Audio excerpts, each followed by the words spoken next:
Hello, I'm the CommanderZander. I remember it so the nostalgia critic doesn't have to. And neither should you.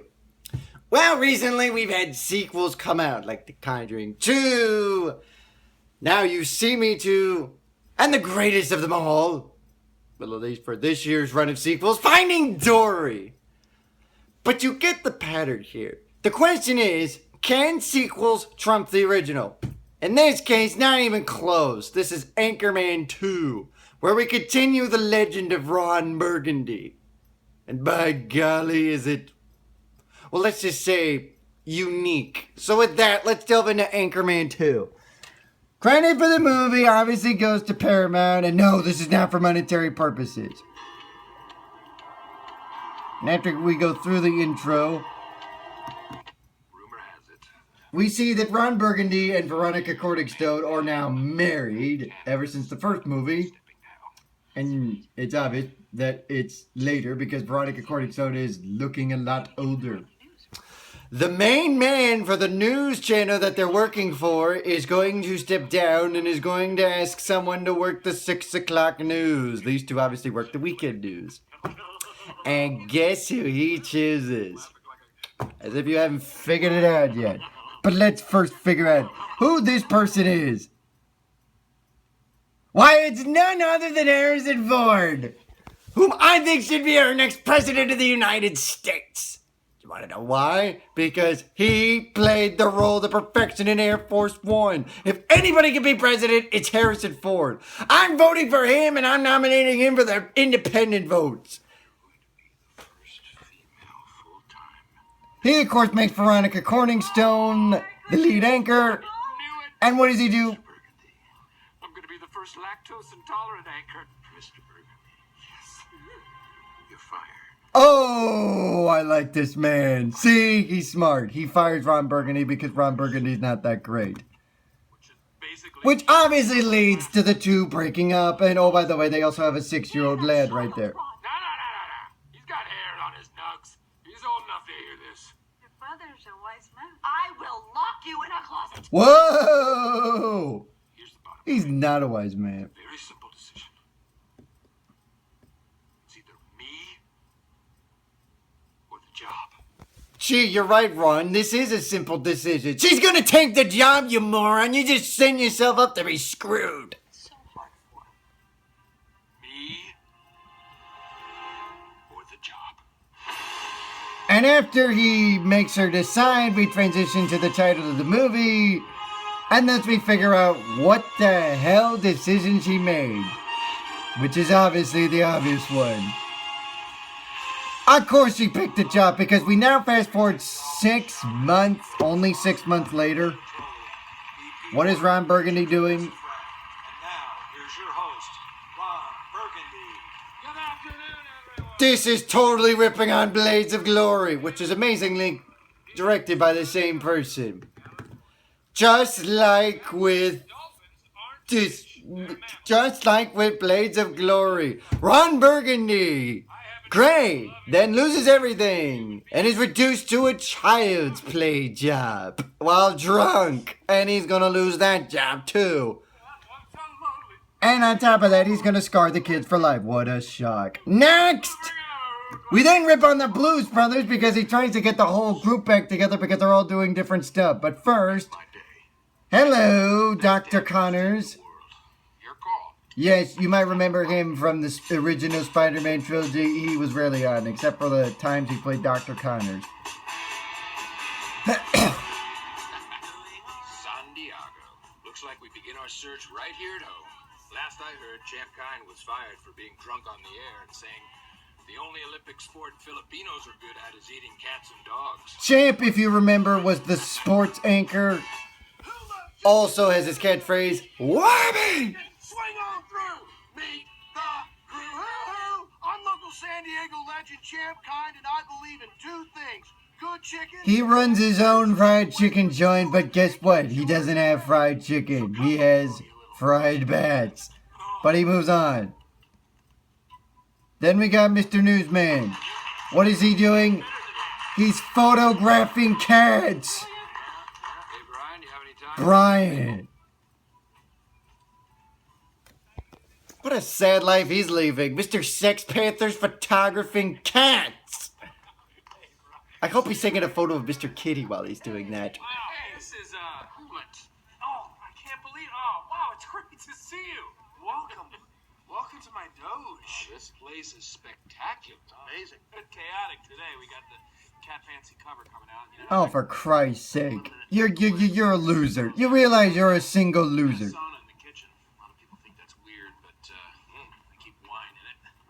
Not a wine guy, but I know. And of course you're wondering where the crazy one is. There he is. Brick is dead. No, Brick's alive. Brick, Look at him. He's not dead. assumedly dead, but really isn't because he's at his own funeral, which isn't really a funeral. You are Brick. Touch yourself. Did he get dropped on his head when he was a baby? Because by golly, I've never seen anybody so stupid. So obviously they get the whole news back together and no, this is not a mission from God. This is a mission from the dog. Do you remember? Ron's dog in particular. And Yahweh, you know what they call it, right? All the They're the graveyard crew for the new channel called GNN. The Global News Network. This is the lead anchor. The man who was the bunny rabbit or the Easter bunny from Hop. And you might remember my review of that one. Please watch it. This guy! He plays Jack Lime, the proclaimed legend. He's not. What do you mean? In any case, Ron Burgundy and his crew is working the graveyard shift of the new 24-hour news network, GNN. You think CNN is watching this? I'm betting they are, and they're probably not too thrilled that they removed the C and added a line and another line to make a G. What the hell is wrong? So obviously, Burgundy and Lime make a bet as to who's going to get more ratings. Oh, and these two get together. And they didn't even have to do online dating. Ladies and gentlemen, the most awkward pairing in the history of mankind. Yes, please. Do you want to see the face I make when I see a snake made out of candy? Oh my god.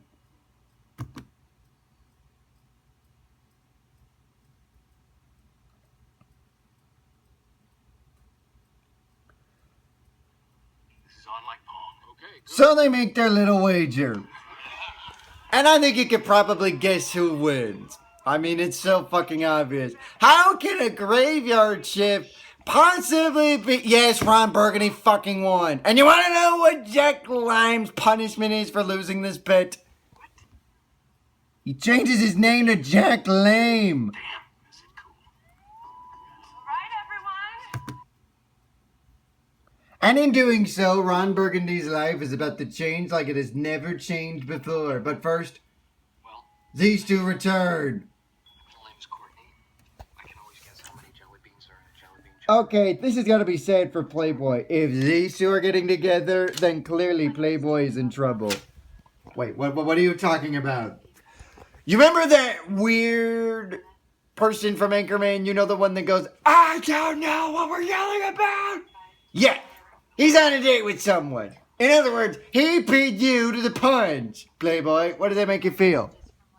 Ah, fuck him, the single lines is way fucking better. Wait, guacamole. Yes. You're the dumbest person I've met in my entire life, and that's not... So we press on, because we don't want to see those two dumb birds, now do we? Notice how we don't say love birds, they're just stupid. Sexual yet frightening. It's an odd mixture. What the hell is going on here? Obviously, Linda, Ron, who is... Jack wants to know if he can go back to calling himself Jack Lime instead of Jack Lame. He's really struggling. That's right, No. Jack Lame. Get it? Because he thinks he's lame. Which, he's right. He's a fucking human Easter bunny? What the fuck kind of a movie is that? I don't even have to relive that review. You could watch it yourself to figure that one out. Freddie, I can't. Listen to me, Burgundy. This is far from over. Do you hear me? Oh, yeah, because there's going to be a big effing battle at the end which involves a bunch of other people. Oh, wait a minute, it might.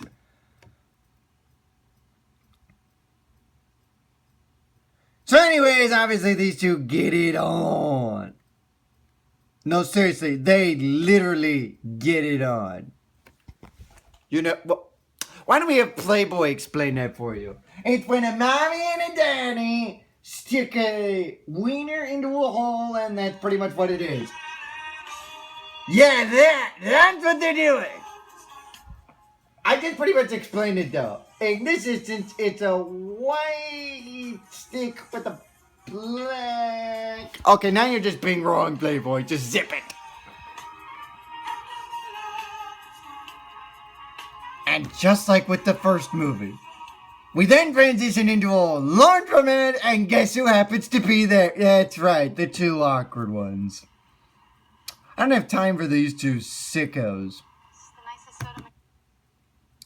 Oh, and guess how Ron Burgundy makes himself even more famous?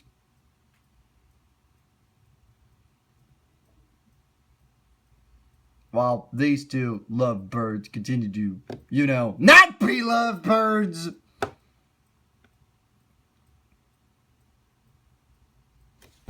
Yeah, you remember the O.J. Simpson Bronco chase and how that got a shit ton of ratings for it? Well, think of this as the O.J. Simpson chase before the O.J. Simpson chase. That's pretty much what it is. As soon as we get to it, I hope. But in any case, yeah, this gets him a shit ton of ratings. And it makes him even more popular.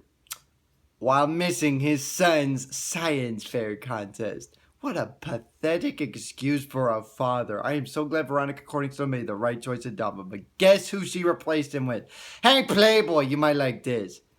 Veronica Corningstone got rid of Ron Burgundy, but instead of going after someone hot, she went after a psychiatrist. What? She should be going after me! Wait, guacamole! Yes. Because I am way better. I mean, come on, it's Christina Applegate. I cherish that woman. I love that woman. I want to caress that woman. She will be mine. With guacamole. Yes.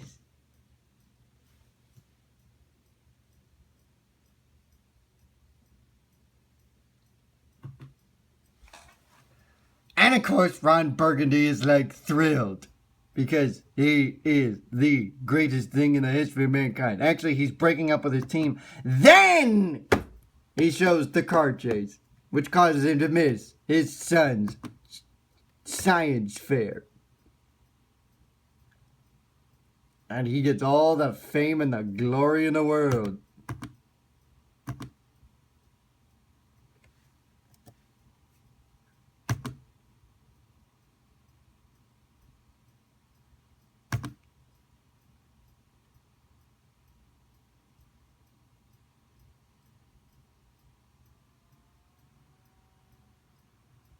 And guess where that fame and glory leads him to? Oh, you're not gonna believe this. He's fucking blind! How did he get fucking blind, you might ask?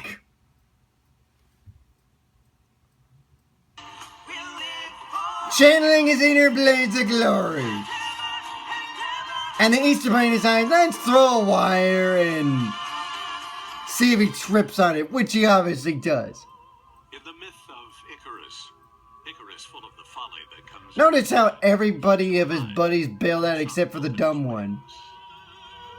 Burgundy's fame was bigger than he ever imagined, and the fall was dizzying. How dizzying are we talking? All he did was trip on a wire while skating. Okay, why are we making this as dramatic as possible? This is stupid.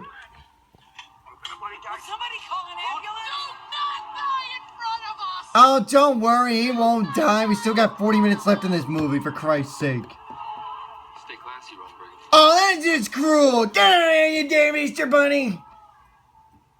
Yeah, don't worry, Ron's not dead. Instead, we channel our inner Talladega Nights, and he does some stupid shit. Damn it, Milton, what is it? Well, Ron, looks as if both optic nerves are Are you fucking kidding me? You're telling me he's blind? How the fuck do you get blind from tripping on a wire and falling on an ice rink? How do you get blind? That makes no sense whatsoever. Do you want to know why it doesn't make sense? Because he should have had a concussion. How do you get blind? How the fuck do you get blind? Unless the freaking impact was so hard enough that it caused his things to detent. Although at that point he should have been brain dead. He should be either dead or suffering a concussion. Not blind. That makes no sense. And neither does this. Of course it does. Since he's blind, he can't see where the hell he's going. So 2 months after he's pronounced blind, he's living in a fucking lighthouse.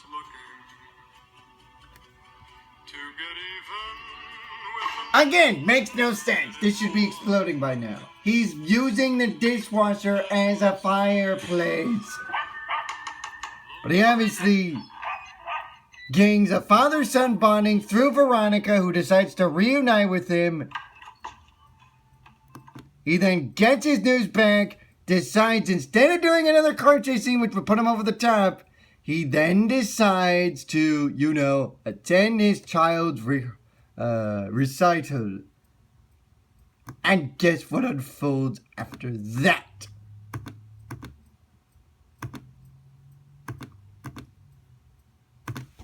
I said, guess what unfolds after that? Come on, movie, play.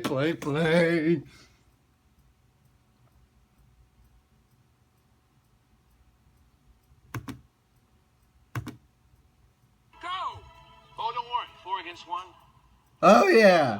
Remember how he said he was gonna get even with him? Yeah. You knew there was gonna be an anchor fight. Seeing as how we had one in the first one. Thank God.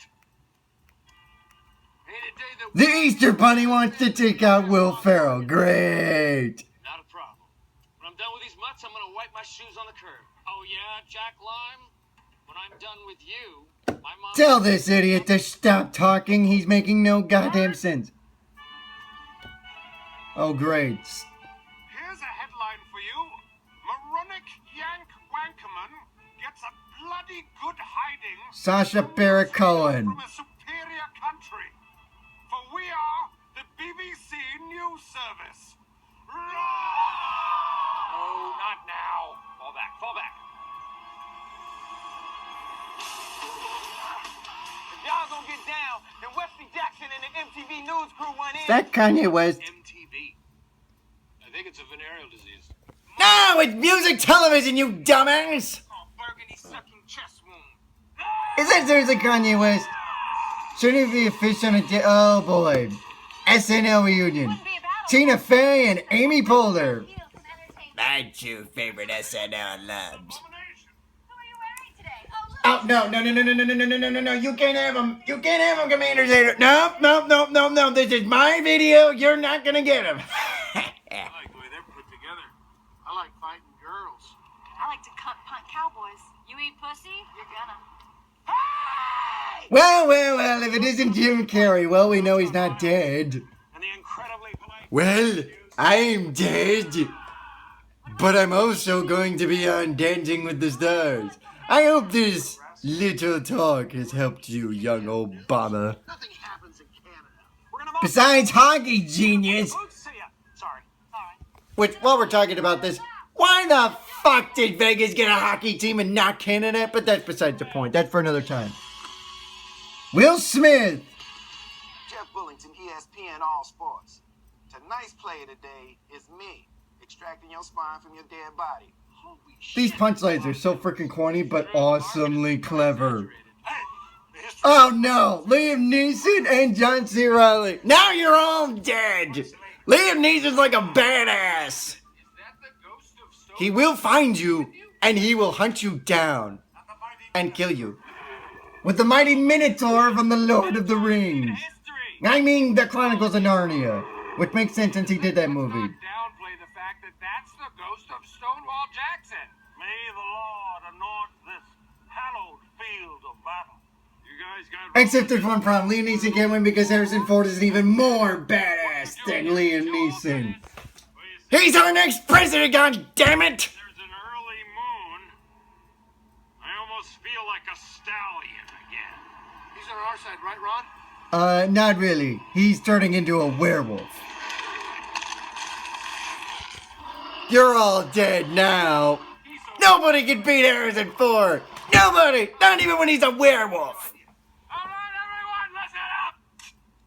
Farrell has to set the ground rules within a time for, so of course these morons go at each other. My call, 39 out of 14, cook these food. Well, there's World War III for you. Or in this case, News War 1. We have breaking news. We have the first major war between major news people. Meanwhile, Burgundy's trying to get the hell out of here so he can go to his child's recital. And of course he runs into Jack Loser. I just want to get to my son's recital. No! That's out of the question! We're outnumbered, Ron. On the runway, I'm coming in hot! But you're forgetting one key element. Ron Burgundy's old rival from San Diego. Old McDonald had a farm. Yeah, you knew Vince Vaughn was going to be in this one. Come on. Come on. How could you have Anchorman without Vince Vaughn, for Christ's sakes? It's the national news fight. You made one mistake today. You messed with somebody from San Diego. Yeah. It's actually pronounced San Diego. Yeah, shut up, Burgundy. Agree on everything. Everything I have is yours. And after all this, he gets to see his recital, and 35 ferrets. these two morons get moronically married. It's all yours. Oh, Johnny. Oh, and their vows are completely stupid that they have to read them in scrolls. What a shock.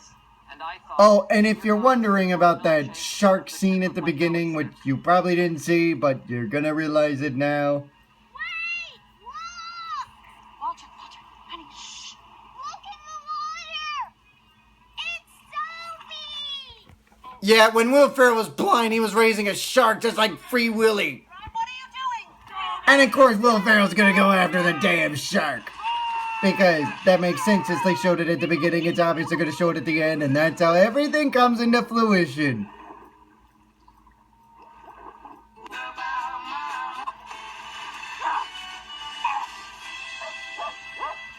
And guess who saves him? The stupid dog!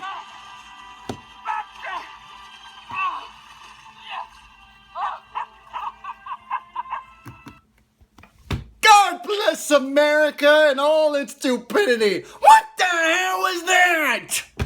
The dog saves Will from a stinking shark! This pretty much sums up the movie in a nutshell! This makes no fucking sense! What's my final take on this one? It's actually pretty decent. Despite all the crazy bullshit, most of which that makes no fucking sense, that happens throughout the movie, this is still a good follow-up to Anchorman. Not as great as the original, but still a good follow-up. And with that, I recommend Anchorman 2. Especially if you don't mind the crazy bullshit that happens. I'm the CommanderZander. I remember it's something that sounds great, and neither should you.